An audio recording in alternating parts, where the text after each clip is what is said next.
नमस्कार दोस्तों, मैं राकेश श्रीवास्तव। हमारे YouTube चैनल में आपका स्वागत है। महाराष्ट्र की राजनीति ऐसी हो गई है कि इसका कोई भी अनुमान लगाना बेहद मुश्किल होता जा रहा है। चुनाव हुए और उसके परिणाम आ गए, लेकिन मुख्यमंत्री पद को लेकर फैसला अब तक सामने नहीं आया है। बीच में ये खबरें भी सामने आई कि देवेंद्र फडणवीस को राज्य का मुख्यमंत्री बनाया जा सकता है। इसके लिए 28 नवंबर को दिल्ली में अमित शाह के साथ अजीत पवार, एकनाथ शिंदे, देवेंद्र फडणवीस और अमित शाह की मुलाकात हुई और बैठक हुई।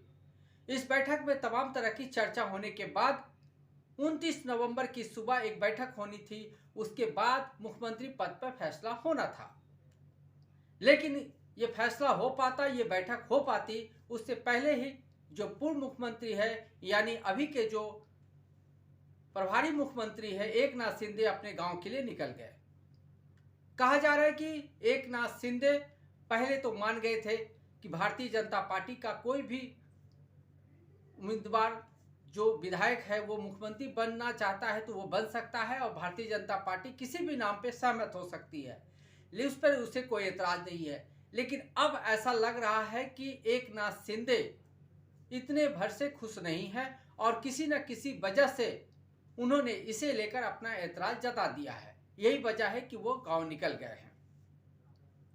सवाल ये उठ रहा है कि 3-4 दिन होने के बावजूद आखिर मुख्यमंत्री पद पर फैसला क्यों नहीं आया, जबकि भारतीय जनता पार्टी और उसके गठबंधन को इतनी बम्पर जीत मिली है। इस जीत के बाद राज्य में मुख्यमंत्री पद के नाम का फैसला हो जाना चाहिए था, लेकिन अब तक नाम पर फैसला नहीं होना यह बताता है कि भारतीय जनता पार्टी और उसके गठबंधन के अंदर मुख्यमंत्री पद को लेकर कई तरह के पेच फंसे हुए। इस पेच को कैसे सुलझाया जाए, इसी पर माथापच्ची चल रही है। देवेंद्र फडणवीस ब्राह्मण लॉबी से आते हैं, जबकि राज्य में इससे पहले मराठा उम्मीदवार को या मराठा नेता को ही मुख्यमंत्री बनाया गया था।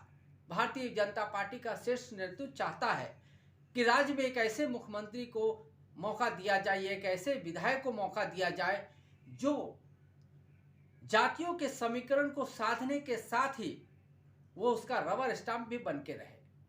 देवेंद्र फडणवीस 2014 से 19 तक मुख्यमंत्री थे, लेकिन वो रबर स्टाम्प बन के मुख्यमंत्री बने नहीं रहे।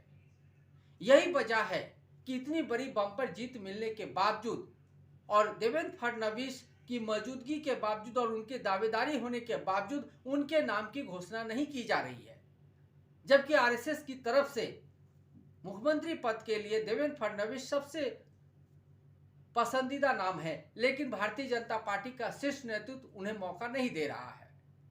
अभी तक ये सस्पेंस बना हुआ है कि आखिर मुख्यमंत्री कौन होगा।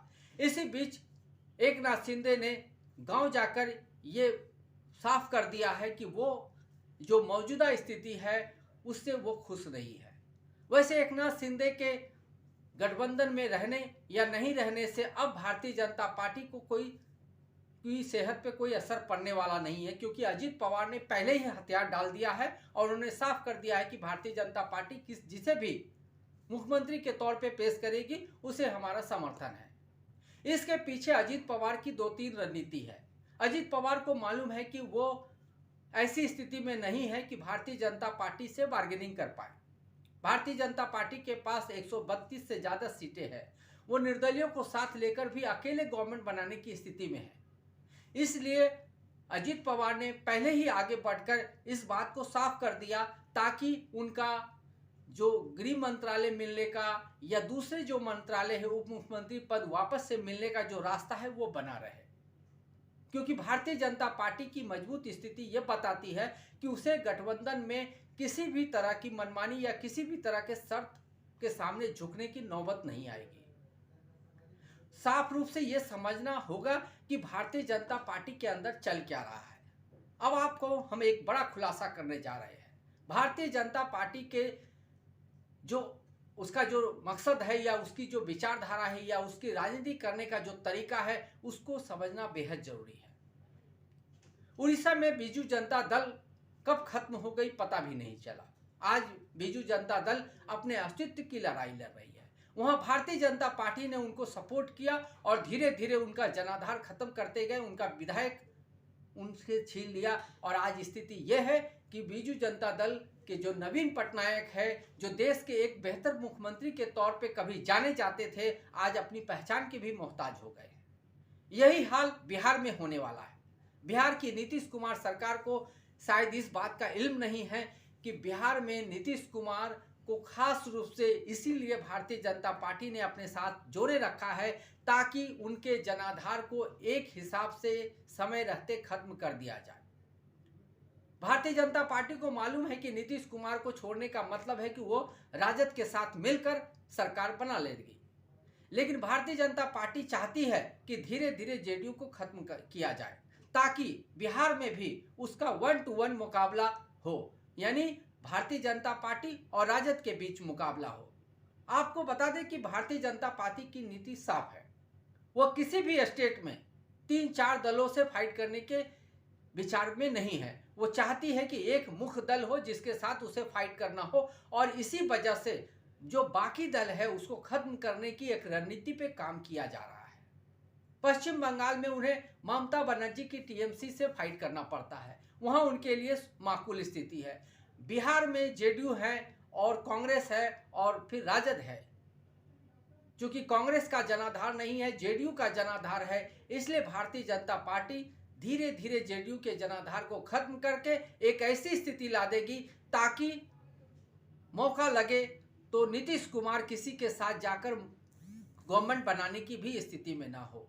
यही स्थिति अब महाराष्ट्र में भी की गई है। महाराष्ट्र में शिंदे के पास बड़ी संख्या में विधायक चुनकर आए हैं, 57 विधायक चुनकर आए हैं, लेकिन उनकी स्थिति ऐसी नहीं है कि वो किसी भी पद के लिए बार्गेनिंग कर पाए। अजीत पवार के बारे में कहा जाता है कि भारतीय जनता पार्टी जैसे ही मजबूत स्थिति में आएगी वैसे ही अजीत पवार को भी साइडलाइन कर दिया जाएगा। वो भारतीय जनता पार्टी महाराष्ट्र में भी कांग्रेस के साथ 1-to-1 फाइट करने की स्थिति पैदा करना चाहती है, इसलिए छोटे छोटे जो स्थानीय दल है उसको खत्म करने की कोशिश की जा रही है। पहले उद्धव ठाकरे की पार्टी को खत्म किया गया और जब एकनाथ शिंदे की जरूरत थी तो उनको मुख्यमंत्री बनाकर उनका लाभ ले लिया गया, और जब लाभ मिल गया अब एकनाथ शिंदे को साइडलाइन कर दिया गया है। यही स्थिति अजीत पवार की आने वाले समय में होने वाली है। यहाँ पर फिर मुख्य विपक्षी दल कांग्रेस के साथ 1-to-1 फाइट करने की स्थिति में भारतीय जनता पार्टी रहना चाहती है। तो भारतीय जनता पार्टी का साफ एजेंडा है, किसी भी स्टेट में उसे अपने सामने एक ही पार्टी को रखना है, बाकी जो छोटी पार्टियां हैं उसको धीरे धीरे खत्म कर देना है, और इसके उदाहरण कई तरह के सामने मिल चुके हैं। फिलहाल निशाना बिहार है और बिहार में 2025 में चुनाव होने हैं, और इस चुनाव से पहले नीतीश कुमार को सामने रखकर भारतीय जनता पार्टी वहां जनाधार को इस लेवल तक मजबूत कर रही है कि चुनाव में भारतीय जनता पार्टी के सामने नीतीश कुमार की स्थिति बेहद खराब हो जाए, और इस खराब स्थिति के बाद भारतीय जनता पार्टी अकेले वहां गवर्नमेंट बनाने की स्थिति में हो जाए।